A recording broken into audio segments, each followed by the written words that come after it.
কোথায় কোথায় ঘটনা হয়েছে, হত্যাকাণ্ড হয়েছে।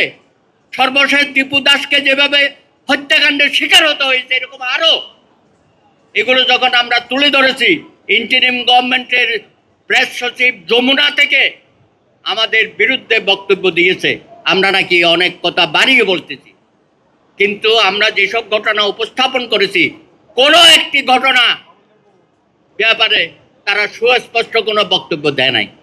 আমরা আশা করব এই সরকার এখনো পর্যন্ত যেগুলো চলছে নীরবে, কিছু ঘটনা প্রকাশ্য হয়, কিছু ঘটনা নীরবে হয়। নীরব চাঁদাবাজির শিকার অনেকেই হচ্ছে, আমাদের ব্যবসায়ীরা হচ্ছে, নানান জায়গায় প্রতিষ্ঠানগুলো চালাতে অনেক সমস্যা হচ্ছে আমাদের। সেই ব্যাপারে আইনশৃঙ্খলা বাহিনী, অতীতে আমরা দেখেছি আইনশৃঙ্খলা বাহিনী থানায় গেলে কোনো মামলা নিত না। এমনও শুনেছি যে সরকারের পক্ষ থেকে কোনো মামলা করা হবে না, ভিকটিমরা যেন মামলা করে। তাই এটা কথা হলো যে ভিকটিম তার সাহস আছে লোকাল যারা সন্ত্রাসী তাদের বিরুদ্ধে গিয়ে মামলা করা, কিন্তু থানা সে সময় বিমাতা সুলভ আচরণ করেছে। বর্তমান সরকার যেন কোনো বিমাতা সুলভ আচরণ না করেন।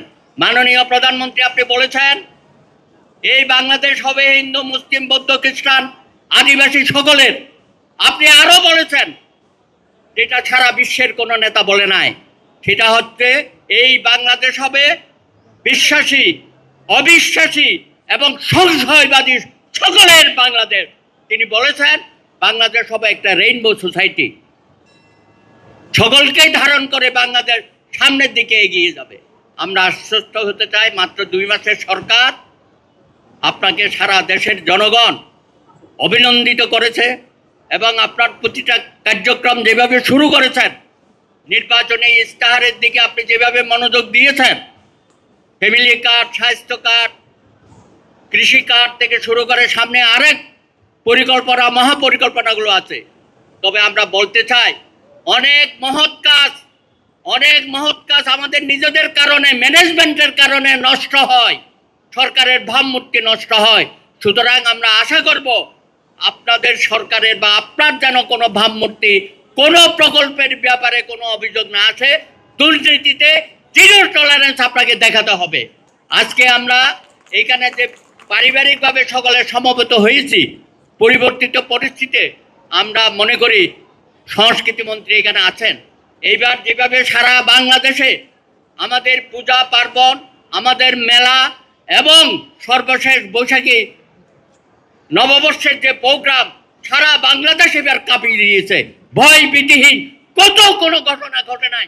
এই জন্য সংস্কৃতি মন্ত্রী আপনার মাধ্যমে মাননীয় প্রধানমন্ত্রীকে আমরা ধন্যবাদ জানাই। জাতীয় নির্বাচনের সময় আমরা মুক্তিযুদ্ধের পক্ষের শক্তিকে জয়ী করার জন্য বাংলাদেশের বিভিন্ন প্রান্তে আমরা গিয়েছি এবং তাদেরকে উদ্বুদ্ধ করেছি একটি বিষয় বা কিছু দাবি নিয়ে।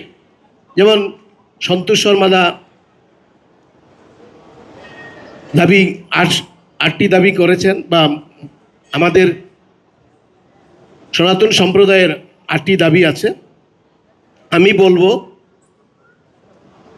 এই সনাতনী সম্প্রদায় বাংলাদেশে সুন্দরভাবে বসবাস করবে, নির্বিঘ্নে তার ধর্মচর্চা করবে, এটাই বাংলাদেশ সরকারের কাছে সবার দাবি।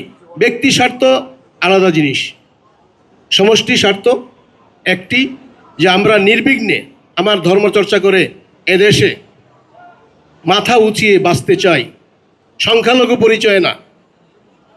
কারণ এই বাংলাদেশ হিন্দু, মুসলিম, বৌদ্ধ, খ্রিস্টান, আদিবাসী এবং বিভিন্ন সম্প্রদায়ের লোকজন একটা আদর্শে বিশ্বাস আসে, সেটা হলো বাংলাদেশি জাতীয়তাবাদ, যেখানে সবাই সম্পৃক্ত হয়।